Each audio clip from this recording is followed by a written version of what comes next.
ውድ ወዳጆቼ ከ1400 ዓመታት በፊት ነብዩ መሐመድ ሰለላሁ ዐለይሂ ወሰለም አንድ ትንቢት ተናግረው ነበር። ይህም ትንቢት ዛሬ እውን እየሆነ ይመስላል። በርካታ የአይሁዳውያን ሊቃውንቶችን ያስደነገጠና የረበሸ ምልክት ታይቷል።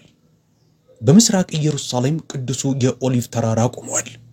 ደብረ ዘይት ነብዩ ኢሳ አለይሂ ሰላም በአንድ ወቅት አላህን በማምለክ ያሳለፈበት ተራራ። በቅርቡ በዚህ ተራራ ላይ እንግዳ የሆነ ስንጥቅ መታየት ጀምሯል። በውስጡ የተደበቀው ጥንታዊ ምስጢርም ቀስ በቀስ ከተደበቀበት እየነቃ ያለ ይመስላል።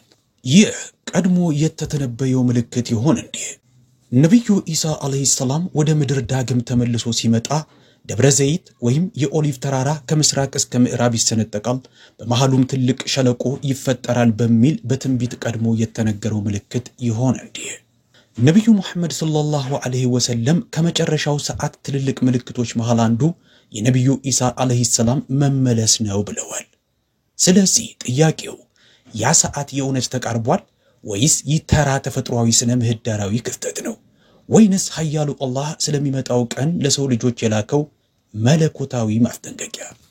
ዛሬ ከዚህ ምስጢር ጀርባ ስላለው እውነት ለመግለጥ እንሞክራለን። ከተባረከው ተራራ ስር የእውነት ምን እየተከናወነ እንደሆነ እንዳስሳለን። ሳይንቲስቶችም ይህንን ለውጥ እንዴት እየተረጎሙት እንደሆነ እንቃኛለን። ቁርአንና መጽሐፍ ቅዱስም በትንቢታቸው ላይ ይህንን ቦታ እንዴት እንደገለጹት እናያለን። ከሁሉም በላይ ደግሞ በጣም የሚማርከው ክፍል የእስራኤል መንግስት ለምን ይህንን ቦታ ከፍተኛ የደህንነት ቀጠና በሚል አወጀው የሚለውን እናያለን።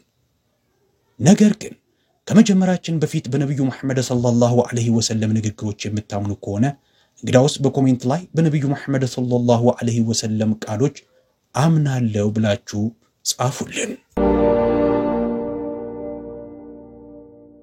አሰላሙ አለይኩም ውድና የተከበራችሁ ተመልካቾቻችን፣ የኦሊቭ ተራራ ወይም ደብረ ዘይት በመባል የሚታወቀው ተራራ እንደማንኛውም ተራራ አይደለም። ለሶስቱም ታላላቅ አብርሃማዊ እምነቶች ቅዱስና መንፈሳዊ ማዕከል በመሆን የቆመ ተራራ ነው። ለኢስላም፣ ለክርስቲያናና ለጁዳይዝም። ለሙስሊሞች ይህ ተራራ ልዩ ቦታ አለው። ይህ ስፍራ ነብዩ ኢሳ አለይሂ ሰላም ወደ ሰማይ ያረገበት ስፍራ ነው ተብሎ የሚታመን ነው። ክርስቲያኖች ይህንን ስፍራ የአዳኛችን ጸሎትና መስዋዕትነት ምልክት ነው ብለው ሲያስቡት፣ አይሁዶች ደግሞ የጥንታዊ ነብዮቻቸው ማስተዋሻ አድርገው የሚንከባከቡት ስፍራ ነው። ይህ ተራራ ተዳፋቱ በወይራ ዛፎች የሚዘናፈለው በውስጡ በርካታ የታሪክ ተረኮችን ቀብሮ ይዟል። ነገር ግን አሁን ገጸ ምድሩ እየተለወጠ ይመስላል። በዘርፉ ባለሙያዎች ገለጻ መሰረት ከተራራው ስር ከፍተኛ ያልሆነ የመሬት መንቀጥቀጥ በቅርቡ ተመዝግቧል።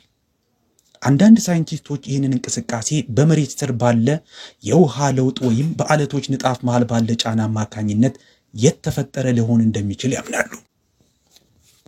ነገር ግን በርካታ ሃይማኖታዊ ምሁሮችና መንፈሳዊ መሪዎች ይህንን የምጽአቱ ቀን መቃረብን ከሚያሳዩ ቀደምት ምልክቶች መሃል አንዱ እንደሆነ ያስባሉ። እዚህ ያለው የመሬት እንቅስቃሴ ተራ ገጠመኝ ሳይሆን ይልቁንም በመለኮታዊ መጽሐፎች ላይ የተገለጹት ትንቢቶች መሟላታቸውን የሚያመላክቱ ናቸው ብለው ያምናሉ። አንዳንድ የአካባቢው ነዋሪዎች በምሽት ከመሬት ስር ከፍተኛ የሆነ የሚረብሽ የሚንገጫገጭ ጥልቅ የሆነ ድምጽ መስማታቸው ተዘግቧል። ልክ ቀስ በቀስ ትልቅ ኃይል እየነቃ ያለ ይመስላል ሲሉ ተደምጠዋል። ሌሎች ወደ ተራራው ሲቃረቡ ያልተለመደ መንፈሳዊ ስሜት እንደሚያድርባቸው ተናግረዋል። አንዳንድ ሌሎች ደግሞ በፍርሃት ሲጥለቀለቁ፣ ሌሎች ጥቂቶች ደግሞ ከፍተኛ የሰላም ስሜት በስፍራው ላይ እንደሚያድርባቸው ገልጸዋል። በልባቸው ውስጥ ያለ ምስጢራዊ ድምጽ ጊዜው ደርሷል፣ ራሳቸውን አዘጋጁ ሲል የሚያንሾካሾክላቸው ይመስል። አሁን ጥያቄው እነዚህ ተራ ሳይንሳዊ ገጠመኞች ናቸው ወይስ ከኋላቸው የተደበቀ መለኮታዊ መልእክት አላቸው የሚለው ነው። ውድ ተመልካቾቻችን፣ ነብዩ ኢሳ አለይሂ ሰላም ወደ ሰማይ ያረገበት ስፍራና ሲመለስ የእግር ኮቴው ያርፍበታል የተባለው ተራራ እንደገና የዓለምን ትኩረት ስቧል። ስለዚህ ቦታ ግልጽ ትንቢት ተነግሯል። የዛን ዕለት እግሩ ይላል ነብዩ ኢሳን በመጠቆም በዚያም ቀን እግሮቹ በኢየሩሳሌም ትይዩ በምስራቅ በኩል ባለው በደብረ ዘይት ላይ ይቆማሉ። ደብረ ዘይትም በመካከል ወደ ምስራቅና ወደ ምዕራብ ይሰነጠቃል። እጅግም ታላቅ ሸለቆ ይሆናል። የተራራውም እኩሌታ ወደ ሰሜን እኩሌታውም ወደ ደቡብ ይርቃል።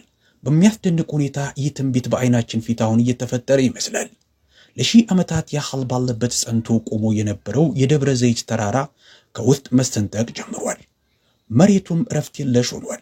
በማይታይ ኃይል የሚጎተት ይመስል ስንጥቁም በትንቢቱ ላይ ወደ ተገለጸው አቅጣጫ እየተስፋፋ ነው። ወደ ምስራቅና ወደ ምዕራብ እየተሰነጠቀ ነው። ሳይንቲስቶች እንደሚሉት ይህ ተራራ ያረፈው በጣም ግዙፍ በሆነ ዝንፈተ መስመር ላይ ነው። የሙት ባህር ልውጥ ዝንፈተ መስመርን በመባል ይታወቃል። የዚህ ዝንፈተ መስመር ለውጥ ብዙውን ጊዜ መካከለኛ ወይም ኃይለኛ የመሬት መንቀጥቀጦችን እንደሚፈጥር ባለሙያዎች ደርሰውበታል። ቀደም ብሎ ትንንሽ የመሬት መንቀጥቀጦች የተመዘገቡ ቢሆንም በቅርብ ዓመታት ይህ ስነ ምህዳራዊ እንቅስቃሴ ከተለመደው በተለየ በከፍተኛ ሁኔታ ተስፋፍቷል። ከተራራው ስርም ሌላ አስደናቂ ነገርም ታይቷል። ሰፊ ጥንታዊ ታሪክ ራሱ ያንቀላፋበት ቤተ መቃብር ተገኝቷል።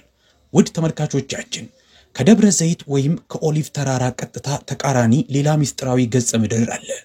ለዘመናት ታሽጎ የቆየ በር ፊቱንም በትክክል ወደ ተራራው አቅጣጫ አድርጎ የቆመ ነው። ይህም ወርቃማው በር በመባል ይታወቃል። በሌሎች ሃይማኖቶችና በእስላማዊ መረጃዎች መሰረት ነብዩ ኢሳ አለይሂ ሰላም ወደ ምድር ሲመለስ ወደ ኢየሩሳሌም የሚገባው በዚህ በር በኩል ነው። ታሪካዊ መረጃዎች እንደሚያትቱት በሙስሊሞች አገዛዝ ወቅት ይህ በር በግዙፍ ድንጋዮች እስከ ወዲያኛው እንዳይከፈት ታሽጎ ነበር። የዚህን በር አዘጋግ በተመለከተ ታሪካዊ መረጃዎች እንደሚገልጹት ከሆነ በታሪክ ውስጥ ይህ በር በርካታ ጊዜ ሲከፈትና ሲዘጋ ቆይቷል። በ810 ዓመተ ልደት ገደማ በሙስሊሞች ተዘግቶ በ1102 ገደማ በመስቀለኞች ኃይል በድጋሚ ተከፈተ። እንደገና ሰላሃዲን በ1187 ኢየሩሳሌምን ከተቆጣጠረ በኋላ በሩን አሸገው። እናም በመጨረሻ የኦስማኖች ሱልጣን በሆነው በሱልጣን ሱለይማን አስደናቂው አማካኝነት በ1541 መጀመሪያ ለመከላከል ዓላማ ወይም የአይሁዳውያኖች መሲሐዊ ትንቢት እንዳይፈጸም ለመከላከል ሲባል እንዳሸገው ተዘግቧል። በአረበኛም ይህ በር ባብ አድዳሃቢ በመባል የሚጠራ ሲሆን በመስጂድ አልአቅሳ ምስራቃዊ ግንብ ውስጥ የተቀረጸ ጥንታዊ ታሪካዊ በር ነው። ይህም በር ፊቱን ያዞረውም በቀጥታ ወደ ደብረ ዘይት ወይም ወደ ኦሊቭ ተራራ አቅጣጫ ነው። አሁን መሰንጠቅ ወደ ጀመረው ተራራ አቅጣጫ። ውድ ተመልካቾቻችን ዜናው በመላው ዓለም ላይ እንደተስፋፋ በተለይ ስንጥቁን የሚያሳዩት ምስሎች እንደተለቀቁ በአይሁዳውያኖች ሃይማኖታዊ ሰርክል ውስጥ ከፍተኛ ሁከት ፈጥሯል። የአይሁድ ሃይማኖታዊ መሪዎችና ራባዮች ሚስጥራዊ ስብሰባዎችን ጠርተዋል። ፍርሃትም በፊታቸው ላይ በግልጽ ታይቷል። ደብረ ዘይት ወይም የኦሊቭ ተራራ የእውነት መሰንጠቅ ከጀመረ ቃል የተገባው መሲህ መምጫው መቃረቡን የሚጠቁም መሆኑን ስለሚረዱ ነው። የአይሁዳውያኖች መጽሐፍ በግልጽ መሲሁ እንደመጣ ወዲያውኑ ትልቅ ጦርነት ይጀምራል። ይህ ጦርነት በአረበኛ ማልሐማት አልኹብራ በመባል ይታወቃል። ታላቁ ጦርነት በመሬት ላይ ያለውን የኃይል ሚዛን ለመቀየር የሚያስችል ግዙፍ ግጭት። ሌሎች የሃይማኖት መጽሐፎችም እስላማዊ መዛግብቶችም እንደሚስማሙት በዚህ ጦርነት ጊዜ ነብዩ ኢሳ አለይሂ ሰላም ዳግም ወደ ምድር ይመጣሉ። በምድር ላይ ያሉ ታማኝ ተከታዮቻቸውን ሰብስበውም ደጃልን ያሸንፋሉ። ይህም ጭቆና የሚቆምበት ፍትህ የሚጀምርበት ቅጽበት ይሆናል። ይህም ጉዳይ የእስራኤል መንግስትንና የሃይማኖት የበላዮችን እንዳንቀጠቀጣቸው ተገልጿል። እነዚህ ትንቢቶች መገለጥ ከጀመሩ ሃይማኖታዊና ፖለቲካዊ እቅዶቻቸው ሁሉ ትርጉም የለሽ ይሆናሉ። ለዚሁ ምክንያት ሲባል የእስራኤል የስለላና ወታደራዊ ቡድኖች በደብረ ዘይት ዙሪያ ያለውን ማለትም በኦሊቭ ተራራ ዙሪያ ያለውን አካባቢ ከፍተኛ የደህንነት ቀጠና በሚል ከልለውታል። በዚህ አካባቢ የሚደረግ እያንዳንዱ እንቅስቃሴ በቅርበት ክትትል ስር ይገባል። ከመሬት ስር የተደበቁ ሴንሰሮችና የተራቀቁ የመሬት መንቀጥቀጥን የሚከታተሉ መሳሪያዎች ተገጥመዋል። ዘገባዎች እንደሚጠቁሙት በምሽት የደህንነት ሰራተኞች አካባቢውን ሲጠብቁ ያድራሉ። የትኛውም የውጭም ይሁን የሀገር ውስጥ ጎብኚዎች በተራራው የተወሰነ ክፍሎች ውስጥ እንዲገቡ አይፈቀድላቸውም። ብዙ እስራኤላውያኖችም ወደዚህ የተባረከ ተራራ መቅረብ ይፈራሉ። ምዕመናኖች ሆይ ይህ በጥልቅ የምናስተነትንበት ቅጽበት ነው። መሬት ምስክርነትን ተሸክማለች። ሰማይ ዝምተኛ ግን ንቁ ነው። የሰው ልጅም ያንን ቀን እየጠበቀ ነው። ወርቃማው በር በመባል የሚታወቀው የተባረከ በር ሲከፈትና ነብዩ ኢሳ ወደ ኢየሩሳሌም ሲገባ ዓለም ወደ አዲስ ዘመን ትገባለች።